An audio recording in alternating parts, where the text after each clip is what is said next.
విసిరివేయబడ్డాను.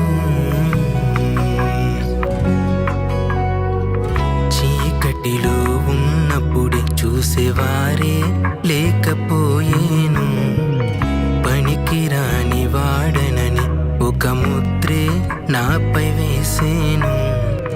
కానీ నీ కన్నులే నన్ను చూసేనే. విలువ పెట్టి నీవు నన్ను కొన్నావే. నన్ను ముట్టి మురికినే తుడి చేసవే. జీవములేని నాలో జీవాత్మతో నింపితివే.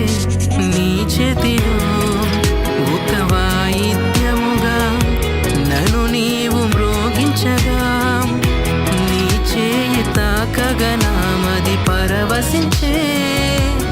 అందమైన మధుర స్వరములు ఎన్నో నాలోని పలికించగా, నన్ను తాకి నీ పని కొరకు